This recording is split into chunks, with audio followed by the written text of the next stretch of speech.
Hey, guess what time it is? I'm not even going to give you an opportunity to answer it. I'm going to answer the question myself. It's the time for the AEW Dynamite review, the weekly one. It is April 6th, 2023. We're going to be talking about the April 5th Dynamite. That happened just last night. Hello, I'm MrWarrenHayes.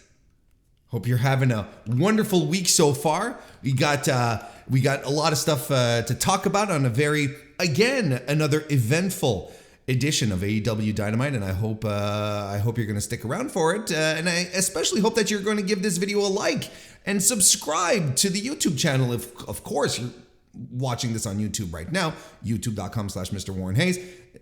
Little details like that help out a great deal. Otherwise, if you're listening to this on your favorite podcast application, your podcast feed of choice, well, 5-star reviews on Apple Podcasts, 5-star ratings on Spotify, they help out a great deal. Just little tiny things that help grow the podcast and help get the word of truth out there. Because, man, being right so much is quite the burden. We'll get into that in a second, though. And even before we start talking about Dynamite, look, we're going to, don't bury the lead, as they say, right? There's been a lot of talk about that recently. What do you lead with? Well, we're going to talk about the big announcement. Tony Khan's much ballyhooed announcement for last night's Dynamite was the fact that they are going to be running Wembley Stadium in August this year. We put out a press release, so on and so forth. Let's go right ahead, and I'll just read through the important parts of the press release, not the entire thing. During tonight's live episode of AEW Dynamite from Long Island, New York, AEW CEO Tony Khan, star Adam Cole, and host Nigel McGuinness announced that AEW's highly anticipated UK debut will take place in London at the iconic Wembley Stadium on Sunday, August 27. AEW All in London at Wembley Stadium, that's the full name of the show, marks AEW's first show outside of North America and the first time that professional wrestling has taken center stage at Wembley Stadium in more than 30 years. Of course, the last time famously being the WWF at the time, hitting Wembley with Bret Hart and the British Bulldog in the main event. Tickets for AEW All In London at Wembley Stadium go on sale to the general public Monday, May 5th at 9 a.m. British Standard Time. Effective immediately, fans in the UK can pre-register for early access to the event, so that's already underway. We've got the necessary quotes here. From Tony Khan. The UK is one of the most important markets in professional wrestling, and AEW is coming in hot as the #1 wrestling company in the UK on television. We want our debut in London to be epic in scale, and there's no better venue than Wembley Stadium to deliver what I know will be one of the greatest events in AEW's history. This April also marks 100 years of Warner Bros. And 100 years of Wembley Stadium. It's a fitting time to come together for AEW All In London at Wembley Stadium. And the announcement comes on the heels of AEW's tremendous growth. Again, this is not me. This is the press release saying here. Yeah, I don't know if I'd talk about tremendous growth, but anyway, let me read through the thing first. This announcement comes on the heels of AEW's tremendous growth in TV viewership in the UK, with AEW programming serving as the highest ratings driver for men ages 16 to 34 on ITV4 since the start of 2022.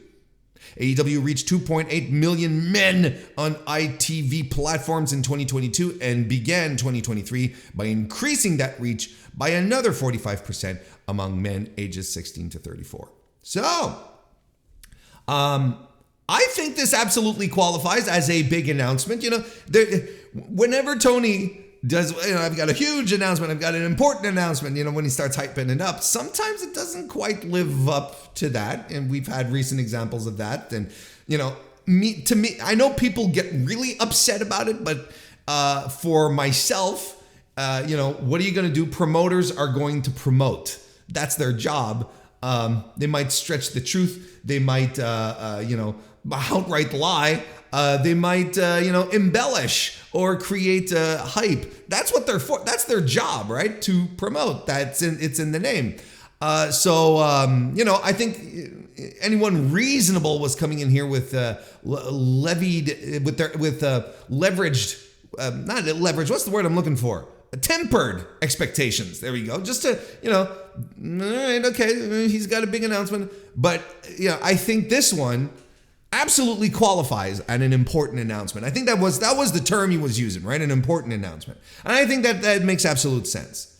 I don't think you can look at this and say, well, was it that big a deal? They're not fucking running, he didn't announce like a fucking show in Eugene, Oregon. It's not what was happening here. Or, in Moose Jaw up here in Canada. No. We're going hard. Wembley Stadium, one of the most, and, when they use the term iconic, absolutely fact, one of the better known stadiums across the world, MSG, Tokyo Dome / Ekdome. This one, I think they all fall into the same category. These are huge venues with history on multiple levels, and it is a huge stadium to boot. It's not as if it's, nothing against Arthur Ashe. Arthur Ashe is still, it's what, 28,000, I believe, if memory serves me right. I could be off. I don't quite remember. I don't have the number right in front of me, and it's just slipping my mind. Arthur Ashe is a stadium, sure, 28,000 is fine. This is a stadium that is easily 3 times the size of Arthur Ashe. This is a big fucking deal. I would assume that Tony Khan would not be jumping into this if he didn't have something up his sleeve, if he didn't have plans, if he didn't feel confident that he could pull it off. Now, the details in viewership in regards to men watching AEW in the UK, I think it's a significant, if the numbers are exact, because I'm not going to pretend that I have easy access to British television ratings here. If the ratings, if the growth is real here, well, that's a significant uptick. That means there's interest in the product on one hand, and there is growth. So strike while the iron is hot. I myself have been privy to imagining booking scenarios. Thinking about certain WWE wrestlers whose contracts are rumored to be coming up soon, whom could show up in their native land and maybe get a big win on a big pay-per-view. Your mind goes off into those territories, and I think that's absolutely fine. It's fine to speculate on these things, and it's fun. That's part of the fun of being a pro wrestling fan and thinking about these things. So, that's fun. But, and I'll probably talk about this more on the main podcast this Thursday on, the more nitty gritty things in regards to, talent, who's going to show up. There's been people saying, hopefully the UK indies will get a spotlight there. And I have thoughts on that. That's a whole other thing, right? That's I think I'll say, it's a Dynamite review for Pete's sake. We're going to talk, I think I'll talk about that more on Tuesday, on the Mr. Warren Hayes show proper. But, the point that I think we need to make here at this point is that this is a significant, tentpole event for AEW, hitting up a major league, big time arena across seas. This is a significant moment in time for the company. This is Tony Khan swinging for the fences, right? This is absolutely him saying, we can pull this off. And, a lot of people give Tony a lot of shit, and rightfully so in some circumstances, for, booking decisions and whatnot. But you can't argue it's difficult to argue that this man doesn't do things without a plan, without certain aces up his sleeve. I think he's doing this for very concrete reasons. I don't think he would be doing it if he didn't feel like AEW had a chance of pulling it off, right? What I mean pulling it off is filling up Wembley Stadium, that having more than 10,000 fans there, essentially. The bar may be low, but that's my point. So this is absolutely. So this is a statement that AEW is putting out there saying we're big time and we're ready to run the big time venues and we're ready to run the big time shows. We can go into markets we haven't tiptoed in before, and we can generate interest. We can hopefully sell out in this case, right? They're trying it out in Toronto with Forbidden Door. The show sold out effectively. It's gone. They're going to keep adding some tickets as we get closer to the date, as they, as more and more places get open, these tickets are going to be sold out. It's going to be, it's already done, right? It's been going, venturing outside of the United States has been going well, but this is above like just crossing the border and going to, entering, New York City's little brother, Toronto, going to the UK and running one of the biggest and famous stadiums in the world. That is a sign. And the fact that the Fed has never run Wembley since 1992 is significant. And I don't think it should be lost on anyone. This is the first big time wrestling show that Wembley is going to be hosting since the early 1990s. It's a statement. At this point in time, it is a statement on how Tony Khan feels AEW has leveraged itself and how he wants it to present itself moving forward. Because there is going to be in the minds of viewers, the casual viewers and investors and even business partners or potential business partners with AEW. There's going to be a shift in how they perceive the company after the Wembley show is held. This is a formative moment for the company. And you can't deny that. So, of course, the questions that we're all going to have, that we all have right now, are they going to be able to fill out the 90,000 seats there? I don't know. Of course, the capacity is 90,000, right? How many seats are going to be removed because of stage and production and so on and so forth? Sure, they can add ground, floor seats and whatnot.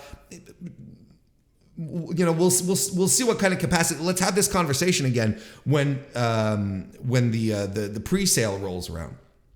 Will they be able to sell out Wembley? Do they have to sell out Wembley? The minute this, what is the goalpost here? A sellout would be, of course, fantastic. If AEW, this is something that we always have to keep in mind here. If AEW, a company that is entering its fourth year, that is in its fourth year of operation, I should say, about to enter its fifth, on the verge of entering its fifth year of operation, is attempting to sell out Wembley Stadium or to run a show at Wembley Stadium, that's huge. So whatever number they do is probably going to be a win financially. And in perceptions, well, that's going to depend on how big the number is in regards to the stadium capacity. If AEW fills out a third, if it fills out another Arthur Ashe, but in Wembley, I think it'd be fair to shrug your shoulders and go, yeah, you know what, was this worth it? Was this worth, dragging, everyone overseas and paying whatever venue fees for Wembley and whatnot? Was it going to be worth it? No, we're going to have to see over there. But if we start getting into the 60,000, 70,000 range, that's a huge deal. That's a tremendous deal. And what are we even talking about? even if it doesn't completely sell out, if we start getting some massive numbers like that, it turns into an economic success. And maybe on the PR side, they would love to be able to say we sold out Wembley. But maybe we'll just turn out saying, you know what, we hit a huge number. And this is a company that is 4 years in the business. This is a company that is 4 years in the business. And we're doing this. You know, the market leader, the one that's been around for 40 years, only ran Wembley once. Only did it that one time. And maybe this might be the case too. AEW might be like, look, we're going to do it once and that'll be that. Or it might become a more traditional thing. I don't know. I think it's interesting as well that they're running this the week before what would potentially be All Out here in the North American territories. It is the weekend before Labor Day. So does this mean that they're running 2 pay-per-views back to back? Maybe. I think it's also to note that the term pay-per-view has not been used at all in any of these official communications moving forward. Of course, maybe they still have to strike some deals, so on and so forth. But their primary objective at this point is to focus on Wembley, focus on selling tickets. That's what you have to do here. Don't muddy the waters by adding too much information.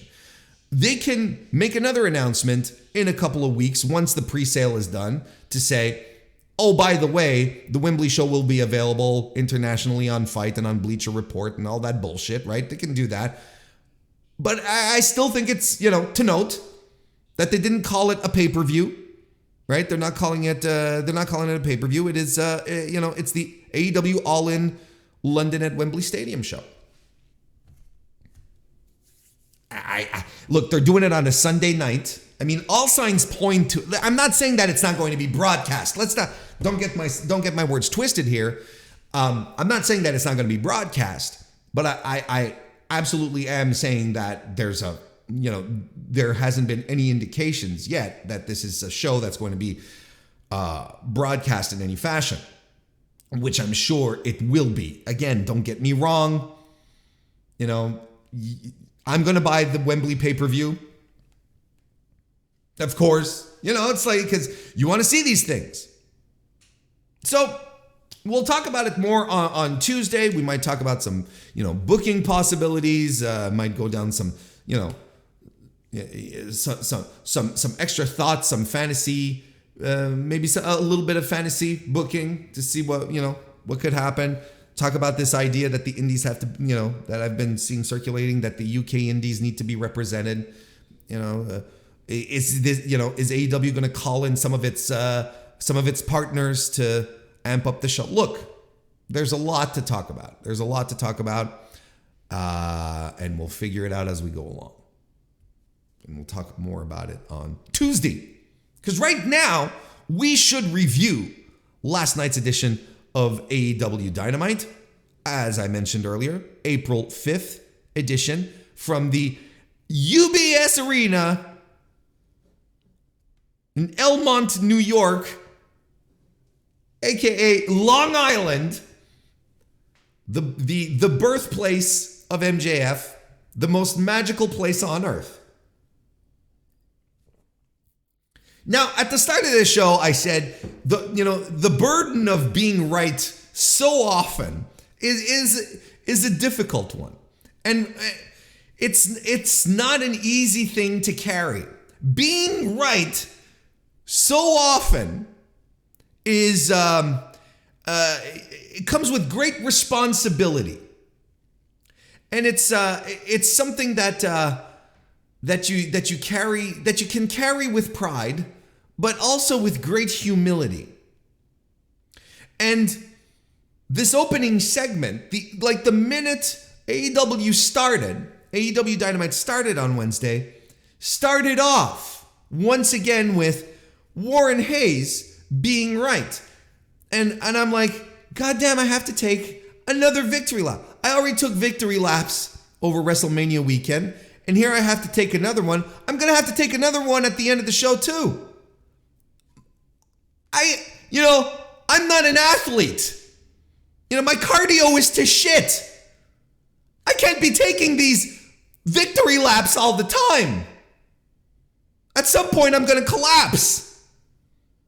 But that's the See, this is the issue. This is the problem you have when you're so fucking right so often.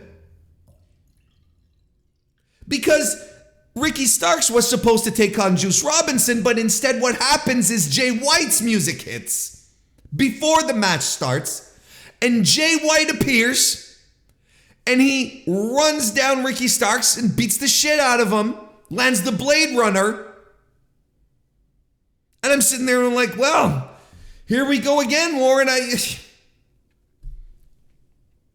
In case you don't know what I'm talking about, because this could be the first time that you're popping into the Mr. Warren Hayes show. Maybe someone sent you this review saying, that you should listen to this guy because he's right a lot of times about a lot of things. And maybe you're like, why are you right in this circumstance, Warren? Why specifically here? What makes you right in this circumstance here? I'm glad you asked. When Ricky Starks ended his feud with Chris Jericho and entered a feud with Juice Robinson, everyone lost their minds because they're like, what a demotion. The Jericho vortex is real. Ricky Starks in the mud. And what did I say the very first time Ricky Starks came out after Revolution and was confronted by Juice? I told you all, I said, it's not Juice Robinson's Tonytron that popped up. It's not his music that popped up. It was the Bullet Club logo with Bullet Club music. And I predicted, and I told you all, do not worry. This is not ending with Juice. There is something bigger in the plans for Ricky Starks, because Tony Khan likes Ricky Starks, because he's building him as a star, and he's not going to cycle him out in the midst of him being one of the guys that Tony can rely on. Ricky Starks has been systematically on our television since last fall. He's been on TV easily every other week, and for a stretch of time, every week on TV, working, being on television, and people still think he's in danger. People still think that Tony might not like him, despite the fact that he was the first defense of MJF's belt, which helped elevate him, despite the fact that he feuded with one of the all-time greats and one of the top guys in the company being Chris Jericho. And people are like, and last week I said, look, this shit with Juice is dragging. Something has to happen real soon, because I was still adamant. I was still clear in my belief that the Juice Robinson feud was the catalyst, wink, wink, to something bigger. Because I saw the breadcrumbs. Because I understand Tony's booking patterns. Because I see Tony pushing Ricky Starks as a top guy. And now you have this top guy who's going to be entering a feud with an international superstar, with a guy, with Jay White, who got a tremendous reaction from the Long Island crowd. People were like up on their feet. They gave him a huge pop. They knew who he was. Former multi-time IWGP champion, world heavyweight champion.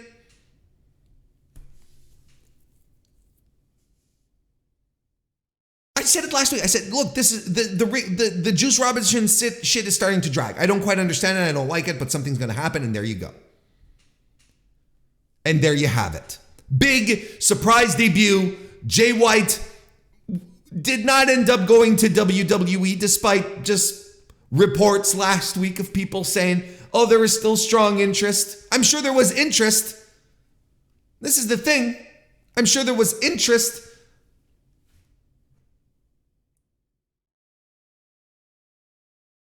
Anyway, again, the best D-list podcast out there is mine. I've been telling y'all very oftentimes, you got to trust in your boy. I saw the breadcrumbs. I saw the plan. And here's the thing. When did the Juice Robinson thing? Here's something that I just want to throw into your brains here, just so that you can think about it. When did the Juice Robinson feud start? What, a month ago? Little over a month? 4 weeks? 5 weeks tops, right? 5 weeks tops. Tony goes into this scenario here with Juice Robinson, the Bullet Club logo. And yet we were getting reports that in the meantime that that WWE had interest in Jay White, right? Remember? Do you think, and I'm legitimately asking you this question, do you think Tony Khan would have put his boy, Ricky Starks, into a low-end feud with Juice Robinson if he did not have Jay White ready to go for him? If he was not confident that this was going to happen?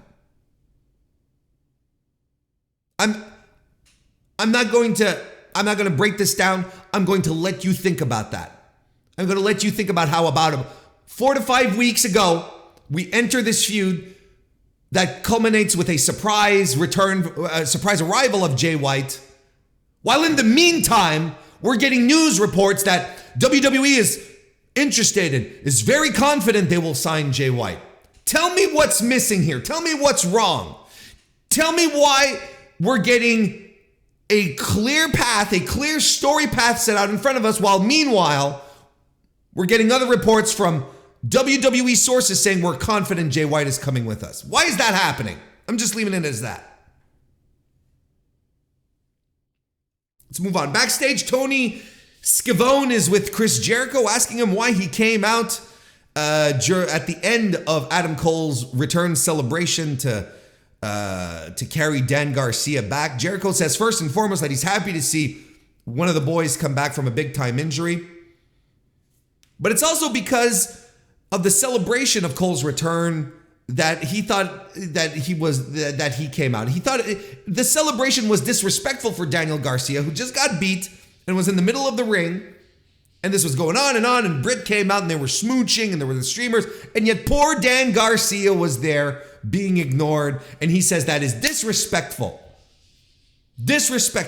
to Dan Garcia. Keith Lee then arrives and challenges this idea that suddenly Chris Jericho is all about respect, and he's going to teach him a thing about respect next week when he gets into a match against Chris Jericho. We're going to get that on Dynamite.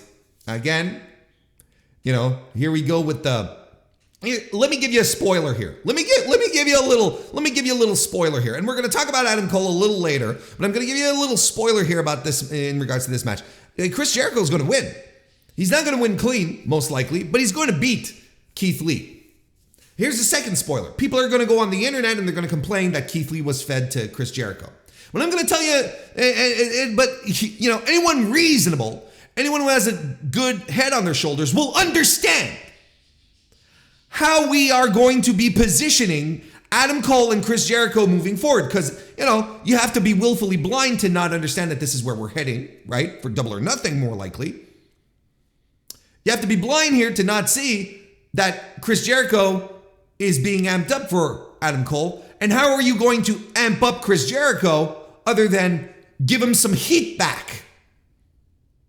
Because his last feud with Ricky Starks had him lying flat on his back, clean as a whistle, twice.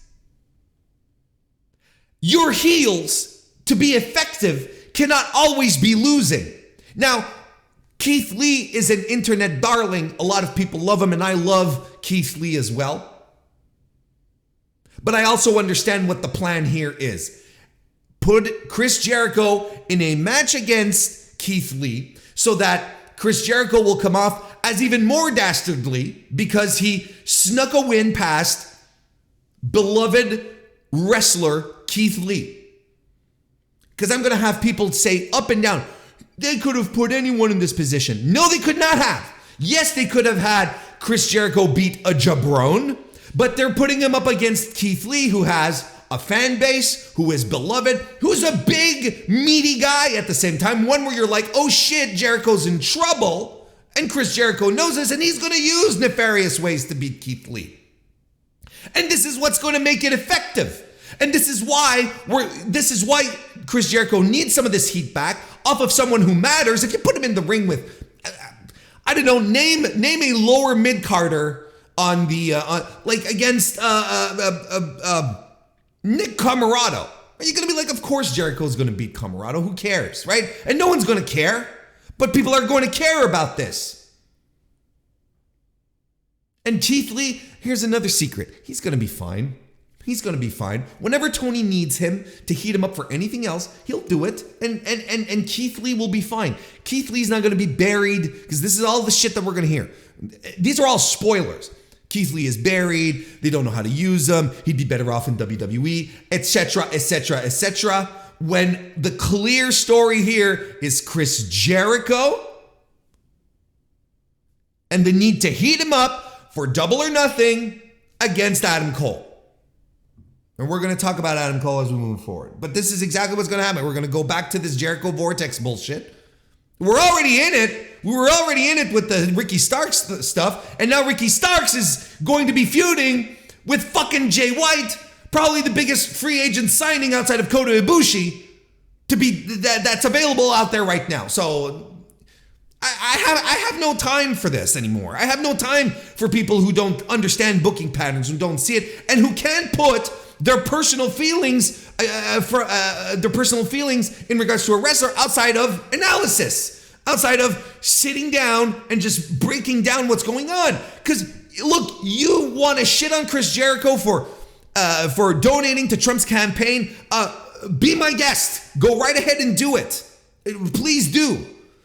But I am looking objectively at this. Chris Jericho, top guy, selfless, who has put over multiple people on this roster, multiple times, multiple people on multiple occasions.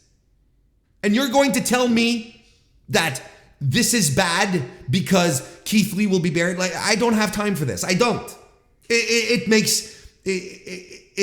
We have to be better than this, and we have to appreciate what good this is going to do for Adam Cole, because that's the through line here. That's where we're heading. And Adam Cole is going to benefit.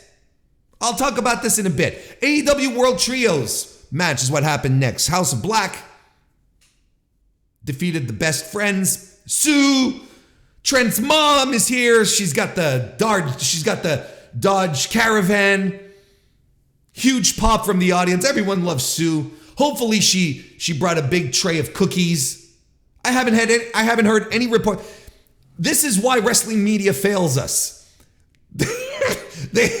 We never, the crucial stories, such as, were Sue's cookies still as good? I haven't heard any reports. No backstage reports on this. Focus on the crucial stuff. CM Punk and Danhausen, and who cares? I want to know about Sue's cookies. That sounded wrong. I enjoyed this match. Fun little match. I thought this was good, and we got to see a little more of the rest of the House of Black as opposed to Brody King, who I thought in their past couple of matches was doing a lot of the heavy lifting for the trio. But we got to see Malachi Black get involved here, throw some stuff around, and Buddy Matthews just being fantastic here as well. And of course, Brody King got involved. Don't get me wrong. It's just I felt like the past couple of defenses that the House of Black had, Brody King was taking up a lot of space, taking a lot of doing a lot of the action. Now everything was a lot more spread out here. It's fine. Like, Trent gets in some pile drivers towards the end. There's even a gang up on Brody King with Chucky T and Orange Cassidy doing knee strikes and the Orange Punch. And we get very close to feeling that this might be a win. I thought this was expertly done, the last stretch of the match here. But Soul Food is avoided. Chucky T tried it out. And Buddy Matthews lands a stomp to get the win here. So, very solid, well-wrestled match. I enjoyed it. And again, once again, who is the workhorse of this fucking company? You can't put Orange Cassidy over enough. You really can't. Every week on TV, wrestling. And in matches of significance, he's putting his title up on the line. And I get it. Look, a lot of people saying, they're doing wrong by the TNT title. Sure. On the opposite, this international title with Orange Cassidy has just been phenomenal. And even when it was still called the All-Atlantic title. It's just phenomenal. I've talked about Orange Cassidy multiple times. We don't have to retread it, but I do want to underscore, once again, he's out here being the workhorse in the matches, doing the things. We get a segment backstage with Christian Cage. He appears backstage in a red door with Luchasaurus, who's sporting new gear. I think it's a pauldron he was wearing. I think that's what it's called, right? The shoulder thing, a pauldron, I believe. And I couldn't get a good look at the mask because it was a little dark, but there's been shenanigans. There's been, the mask designers of the Luchasaurus mask are suing AEW and Luchasaurus in regards to the mask design and its use on television. So is this a new design? Probably that they're debuting. But Christian Cage and Luchasaurus are not done being a thing. I like the idea of Christian Cage with an enforcer. They're probably not going to go after Jungle Boy anymore. Jungle Boy is entrenched in a world title picture right now, so let him do that. But yeah, they teased that Christian Cage was going to talk. He didn't say a thing, so that'll come. I would believe. Look, he sold the casket match, the coffin match, the burial match. He sold it. He was off TV for a couple of weeks, which is what you need to do. This makes sense. So don't burn him coming back and cutting a promo with just a thing backstage. He has to get back into the ring and get that heat, brother. He's fantastic. AEW Women's World Title match happened next. Jamie Hayter successfully retained her title against Riho. I thought this was great. I thought this was a great match between these two, and I'm not even surprised. But I really enjoyed it. Just some great strong stuff from both. Of course, the clash of styles, which is always the case with Riho, who is quick and high flying, and Jamie using her powers as much as she can in here. We get a superplex during this match. We get Riho, who's up for a brainbuster by Jamie Hayter, and it's reversed into a DDT. Get an avalanche Hurricane Rana as well, and a running Meteora, but the Haterade gets the win. And I mean, look, this is and no one and it's a solid win for Jamie Hayter against the first champion, and they drove this home quite a bit on commentary, which they should, and that was fine. I'm completely okay with this. Jamie Hayter, this is what she does best. She comes in, she kicks ass. Because she's a great pro wrestler, and so is Riho. So she comes in, kicks ass, and we didn't feel that. And I will appreciate the tugging back on the Outcasts here. The Outcasts appeared immediately after in a backstage segment, but not sending them out to do another beat down is giving Jamie Hayter her championship win and a championship celebration where she poses. Perfect stuff. Like this, I felt this was something that was needed. People were excited about this match. It delivered. It was good. Great. I loved it. This worked. This connected. It was a good moment for Hayter. And then we get the Outcast backstage who said they're still coming for the title, basically. And in a strong segment by the Outcasts, dare we say. Back into the arena, Matt Menard wants to tell us what gets his nipples hard.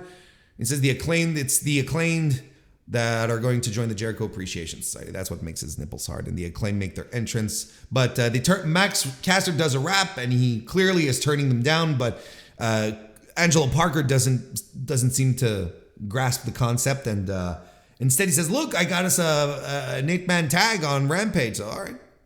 Then they try to do the scissoring thing. Look, it's what it is. But it is what it is. We get the MJF Day celebration starring regional babyface MJF. I love this. I'm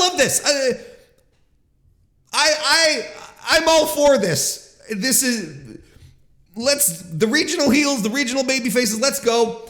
MJF is cheered in one place in the world, and it is Long Island, and it works so well for him. It's just perfect. He's got a big band live there to perform.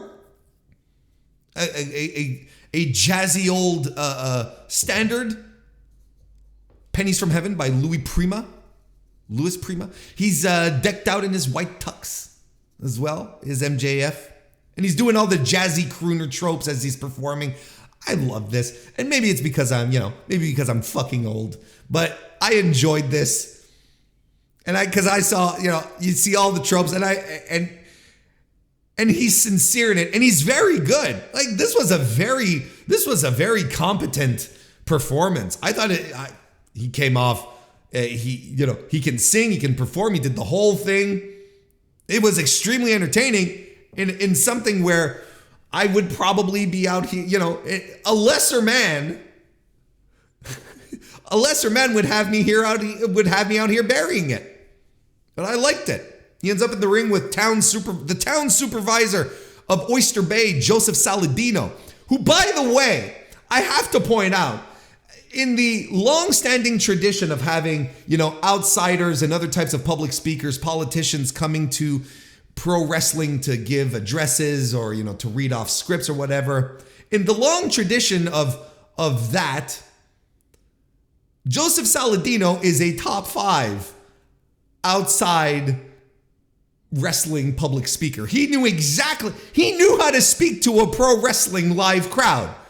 This guy gets it. He knew how to do this. Props to him. He was very good. He's an all-timer, top 5. But you all know what I'm talking about. There's people sometimes they'll give the mic to, and they're very cringe because they don't know how to do it. They don't know how to they don't know how to address a wrestling audience. This guy, perfect. Anyway, they give him a bigger, they had previously shown some footage of MJF receiving the key to Oyster Bay. Now they're giving him a bigger key, the key to Long Island. They made it bigger and whatnot. And then Saladino hits the brakes, and MJF tells a story about how his grade school teacher didn't understand that he had ADD and told him he would never achieve his dreams of being a professional wrestler. And he addressed all the kids in Long Island, not the other kids, because he doesn't talk to the poors.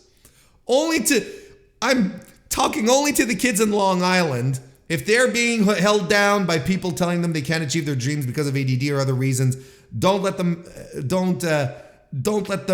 hold you down. Don't be a bitch like his teacher. What was her name? Mrs. Beverly, Mrs. I don't remember. Don't be a her. Don't, follow your dreams. Don't let the bastards get you down, essentially. As he's heading back up the ramp, he asks the audience if they want an encore. And one of the percussionists there has cymbals and he crashes them behind him. And MJF is like, what are you doing, unprofessional? I work with children kind of thing. I would have really popped if he had said that. I work with, but he didn't. But it turns out that the percussionist who had a mask and, was disguised was local heel Jack Perry, who attacks MJF. Regional heel Jack Perry attacks MJF, which leads to them being separated, and that transitions naturally into Sammy Guevara's match, who comes out, and the AEW title is there on the ground, so he picks it up and he sort of stares at it, hands it to MJF, and it's good stuff. I love this segment. No notes. That led us into Sammy Guevara defeating Komander. And Excalibur is still calling him Komander. So I guess both are acceptable. I only have to believe that. But I heard Komander so many times this weekend. I don't know. The match was fine. This was neither man's best match. I don't know if it's, look, Komander hit all of his spots, did all the rope walk stuff, the running rope walk dive, from one end to the ring to the other. He did the rope walk shooting star press. He was doing a lot of rope walks. And because he did that, well, Sammy at some point sees him do a rope walk and he does a cutter, gets the pin. So, you can tell the story here that Sammy was like, okay, I'm gonna cut you off here. I see what you're doing. I see what you're up to, kind of thing. I mean, it was fine. It was all right, but it lacked some heat. It lacked some snappiness. But it's still fantastic to see Komander. Look, I talked about this on the podcast this week, reviewing the WrestleMania weekend matches, specifically Supercard of Honor, and I am enthralled. I am thrilled at the idea of this old standard from back in the day, from back in the 90s, where we're having, the next generation of lucha superstars popping up on our television to inspire and enthrall the upcoming generation, the one that I probably won't be around to see. Not unlike Rey Mysterio and Psychosis back in the day, when they were hitting WCW and ECW back in the day, and pretty much everywhere in the world, and having their outstanding matches, and then people later on looking at them and going, holy shit, these guys are amazing. Because again, guys like Vikingo and Komander in this situation, these are standouts. Because there's tons of lucha libre guys, but there's not many people who do it like these guys do it, as athletically, as smoothly, as awe-inspiring. The spots, sure, but the spots are one thing, but the execution, the flawlessness, the smoothness, the sheer understanding of pro wrestling. This is what makes these guys special. So I don't have an issue at all with a guy like Komander showing up on AEW once in a while and just blowing our minds. Because in the meantime, what is the other company doing with their international superstar, Dragon Lee? Well, they bring him out for his debut match on pay-per-view and they have him lose. Without any more bells and whistles than that. It's the thing is, Dragon Lee should be in this conversation. We should be talking about Dragon Lee on that same type of level. Anyway, I'm getting off track here. But a fine match. I wouldn't call it good. Well, it was fine. You know what I mean? Not a good, great match. It was fine, fun. We'll leave it at that. After the match, Guevara gets on the mic and he cuts a promo about why he's a pillar and why he should be challenging for the AEW title. He starts off by saying, what was that all about, Max? Was that American Idol? And I'm like, why are you comparing? Are you trying to say that American Idol is shit? I personally don't like American Idol, but it is one of the longest running television shows in history. And it has great production value and great talent. Is he trying to say American Idol because this was an audition to American Idol? Maybe that's what he should have said. Because I don't think that was the drag that he thought it was. So, not off to a great start. In this promo, he runs down MJF. Not unlike how Jack Perry did recently, that he's a liar and that he'd much prefer to be himself going to the top. And I'm like, okay, I've heard this material.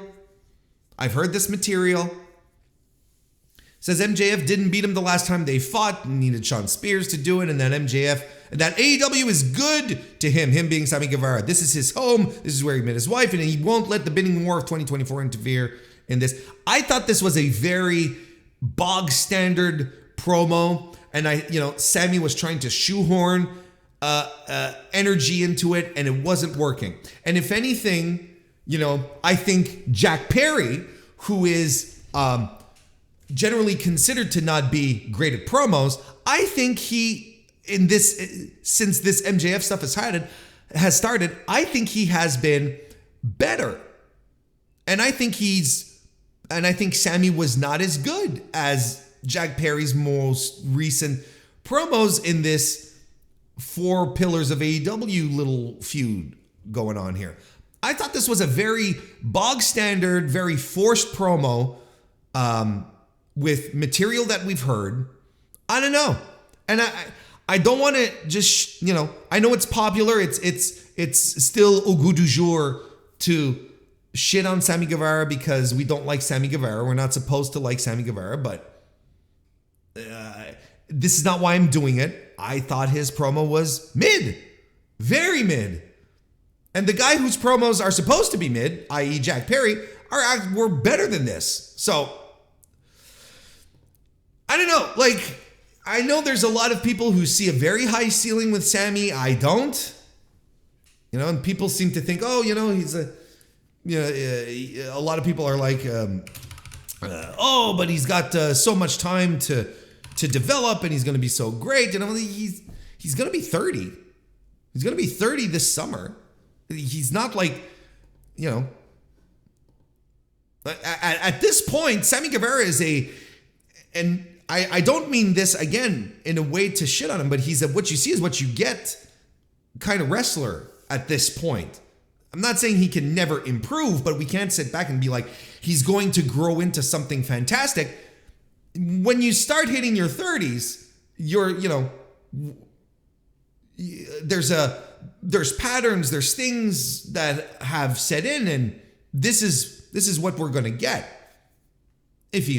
So I don't see it with Sammy. I don't. And again, this isn't just a thing where it's like, well, no, hang on. I don't see Sammy as a world champion. Because I see value in a guy like Sammy Guevara. Don't get me wrong. I don't think he's a terrible pro wrestler. Far from it. I don't think he's a terrible promo. Far from it. But, I see him go out. I see him do things, and I see him perform and cut promos, and it's like, okay. It is what it is. It's fine. Maybe people see the world championship ceiling for him. I just don't. And at this point in his career, I don't see a sudden explosion of growth and shock and awe, if that makes sense, to make him transcend into something bigger. But I could be wrong. Get a FTW title match where Hook defeated Ethan Page.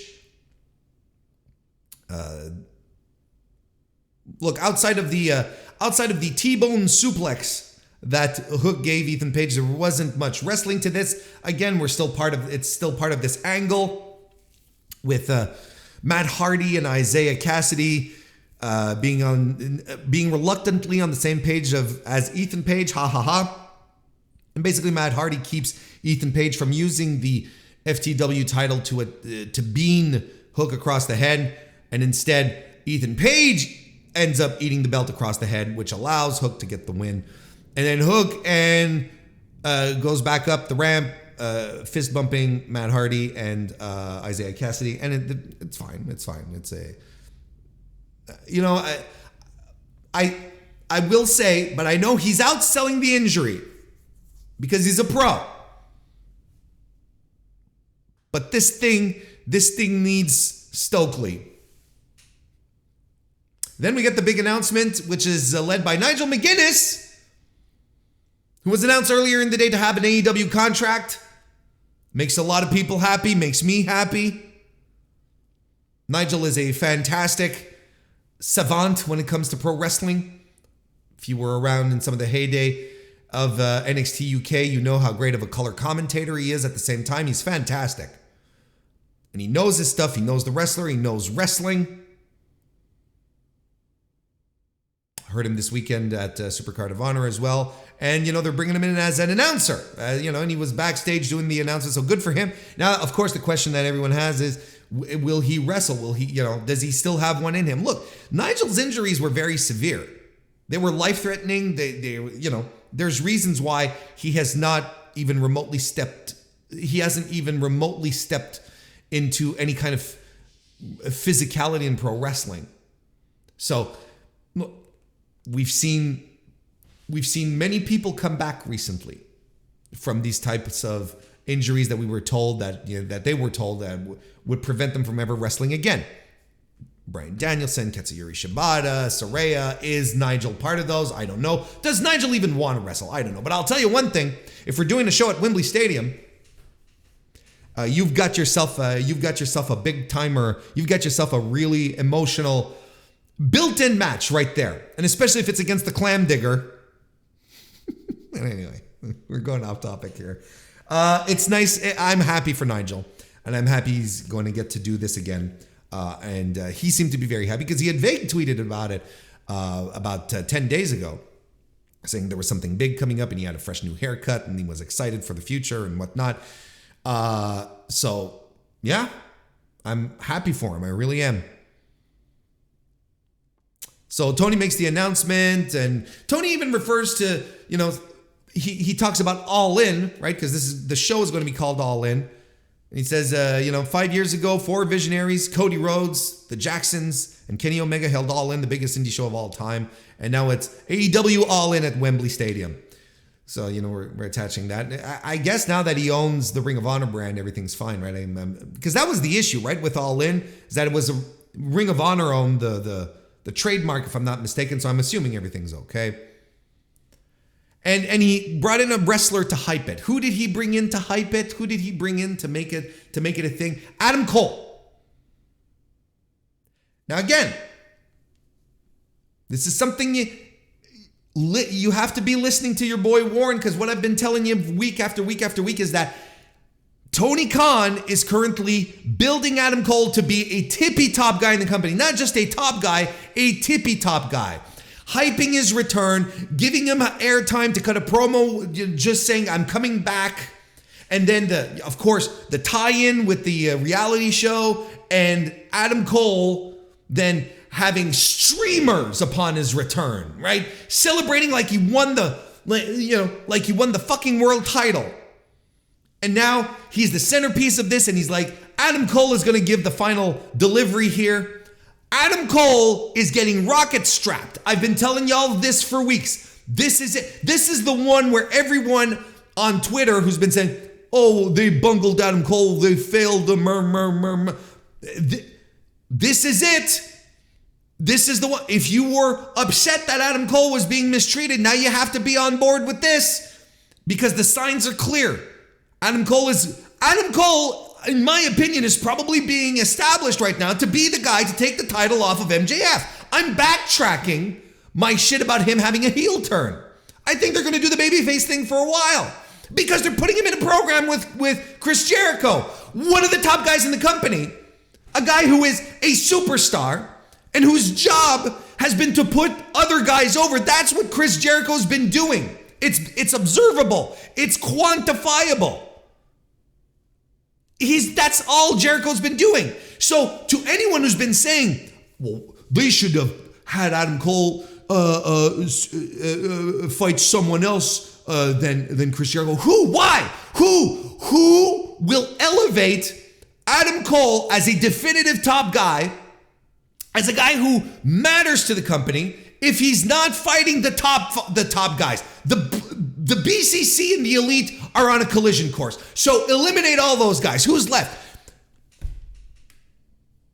Ricky Starks? No, Ricky Starks is in his own thing right now. He is being built alongside Adam Cole as a tip-top guy as well. So he's off. You can't have these two guys clashing. That doesn't make sense because one guy is going to come out looking worse than the other, and you want both of these guys to keep on their upward trajectory. So it's not Ricky Starks. Will Hobbs? Do you want Will Hobbs? Will Hobbs is not a top guy. Scorpio Sky is another one I saw thrown around. He is not a top guy. Why isn't Adam Cole fighting Scorpio Sky? Because Adam Cole is being rocket strapped. Because Scorpio Sky hasn't been on TV for months and has been a mid-card guy. This is not what you do here. This makes perfect sense. And Chris Jericho is going to do the right thing and he's going to lose this feud again. I love people who are like, and I saw this as well as that, well, of course, Ricky Starks feuds with Juice Robinson and Chris Jericho gets elevated out of the loss. Chris Jericho gets elevated?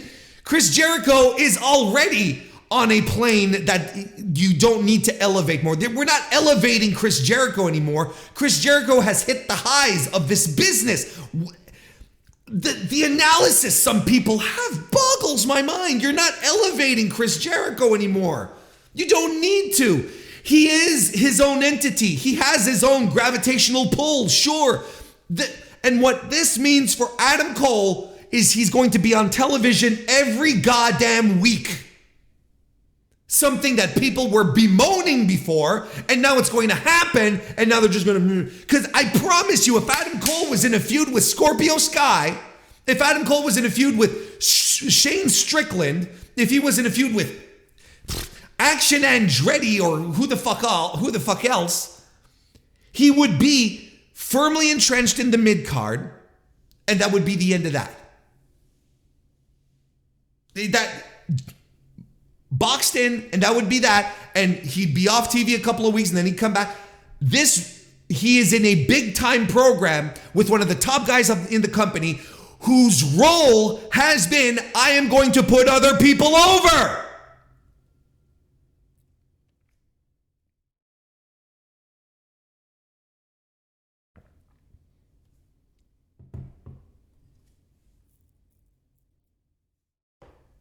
Let's move on. The Blackpool Combat Club defeated some jabrones. Aaron Rourke, Alvin Alvarez, and Brother Greatness. But who cares about the squash? We don't care about that. I'll tell you what we're caring about here. After the match, absolutely phenomenal angle. Chaotic, on the insane. I love this. Danielson is on the microphone and he talks how much he loves his family, but how much he also loves Jon Moxley, who's still on the floor tearing at a dude.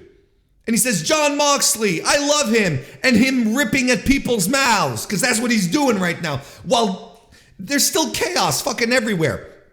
Claudio Castagnoli, and him destroying people, and Wheeler Yuta, even though he's a little shithead. How can you not love this fucking promo already? And he loves all of these guys, and he loves professional wrestling. And he says everyone else, the BCC are the only professionals in pro wrestling. And he says everyone else are impotent amateurs. There we go. We're getting the Bryan Danielson penis talk on live TV. They are all impotent amateurs. And the four of them, the BCC, are the only professional wrestlers in the building. Hell, after what he saw over the weekend, the only professional wrestlers in the entire business. I'm paraphrasing. Hangman Adam Page hits the ring, and he clearly was overcome with a bad case of stupid babyface syndrome because he decided he was going to take on all four of these guys all by himself. So he gets beaten up while Danielson is on the microphone screeching, "Amateur! Amateur! Amateur! Amateur!"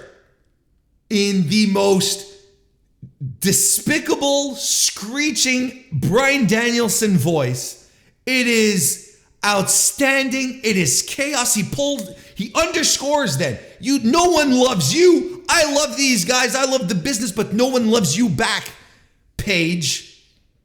And then he pulls out a screwdriver and goes for the eye. At least I think that's what we were implying here, that he was going for the eye. They said, oh, he's attacking the face, but I feel that's what it was. And disturbing, unnerving, chaotic, just phenomenal stuff. Again, another swing, another home run for the BCC. No one is coming as close. No one has been this fucking consistent. I talked about it last week.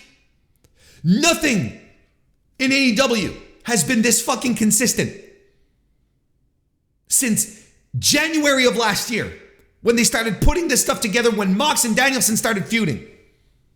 Nothing. This has been outstanding work. And this angle, perfect. Like I said, it was chaotic.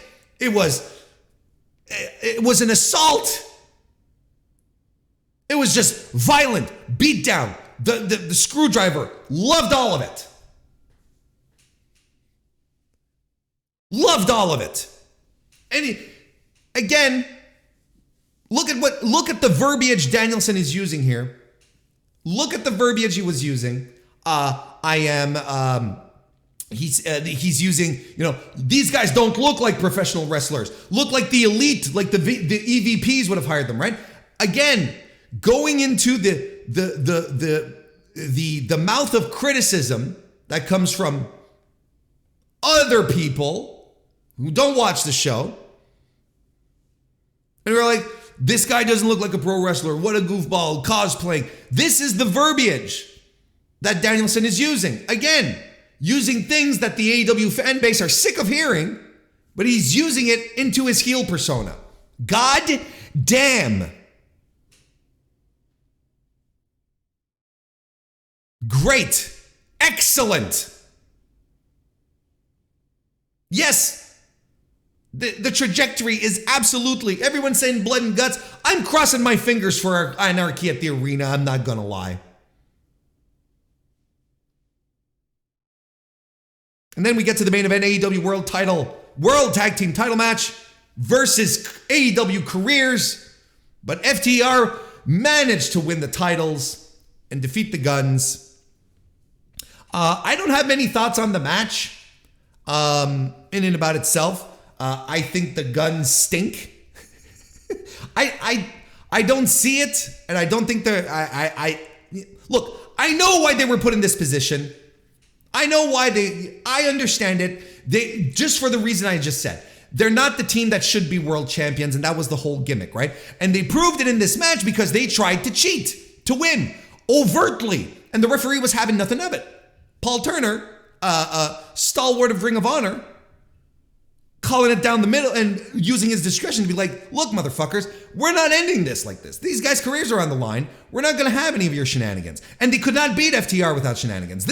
So don't get into the replies in the comments and tell me, Warren, the reason why the Guns did all of this is because they're supposed to suck. I know. But right up until the final stretch, which had all the, the shenanigans, I thought this match was very cold. I thought this was very, very cold. But we got to the end. Where, they try all sorts of diversions, but FTR get double pins on the boys, on the Guns to get the win. Like I said, I don't have many thoughts on the match outside of the fact that I really like the final stretch. And everyone did in the arena as well, and that's ultimately what counts. And the result for FTR winning. Now, I can only take so many victory laps. I really can, but I have to take another one. I'm sorry. Dax Harwood has just been working everyone hard. All the online fans, all the so-called smart fans out there getting worked big time by Dax Harwood. And I've been telling you guys for weeks, like my spidey senses are tingling. I don't buy it. Oops. I took an Instagram picture and on this sheet of paper, there's a half of a WWE logo. Oh no. And I told you guys at the same time, he would not be talking about contract situations if they had signed, I should say, with WWE, because WWE forbids that shit. He wouldn't be talking about it. And I tweeted it out and I said, congratulations to Dax Harwood for doing the new work. It's not the old work, it's the new work. Now it's the new work is getting people upset over contract situations. A lot of people got upset. And most people are like, well, aren't they baby faces? Who cares? You got work. Like, if you got upset, and I'm sorry to say, if you got upset over Dax Harwood's contract talk, April 10 can't come soon enough, and we're gonna tell our fans. But if you got upset, and the pictures and the innuendo, if you got upset because of that, you got worked. And I don't know what to tell you. Just accept it, and it's fine to get worked. And I can't tell you all enough. I'm not sitting here accusing you of not being smart enough to have not picked it up. I'm just saying, go along with the ride. And that's what I've been trying to tell everyone here. It's like, it feels like work, guys. Calm down. It's fine. Tons of people got angry, and they're still angry. They're in replies to Dax and Cash today. They shouldn't have done this. They shouldn't have done that. Which is proof they should have. You got worked, and I don't know what to tell you. And it's fine. You should get worked. It's pro wrestling. You absolutely should get worked. And if Dax has figured out a way in the year 2023 to get people worked, he figured it out. It's like, you can't work them on the kayfabe shit, so we're going to kayfabe the real shit. We're gonna start creating buffer zones where we don't know anymore. Is this really the contract? This is not the contract. Are they really leaving? Are they not? I didn't really believe. Like, you leave yourself a little opening here where you're like, there is a chance that they can leave. This is fucking pro wrestling. No one thought Cody Rhodes would ever leave AEW, and look at where we are in 2023, right? That we should always go back to that. So there's always an opportunity. There's always something open in this environment to be like, yeah. But I've been telling you, he's been on record talking about Tony Khan and how much of a good boss he is. Even today he was saying, we can't go back to WWE because the schedule will keep us away from our families. And I'm like, look, there you go. But no, people get upset because of tribalism, because of maybe because they're new, which is fine. But Dax found a way to work online fans. Online fans got mad at him throughout the entire work. And now he's signed, he's fine, he's secure. They're still in AEW. I don't know what to tell you. So again, it was work. I saw it coming, and I was telling y'all, don't worry. This all feels like a work. And another victory lap. I'm out of breath. From being so right so much. We're going to wrap it up on this point right here. I couldn't end this show on a better note than me pointing out how right I am. Thank you everyone for hanging out. I appreciate it a great deal. Thank you for listening and watching. Again, likes on YouTube and subscriptions are great. Reviews and ratings on Apple and Spotify are also equally great. If you want to show a little support for the show, I will be back on Tuesday with another edition of the MrWarrenHayes Show. So in the meantime, I hope everyone has a lovely rest of the week. A lovely rest of the week and a lovely time. And I will see you next time.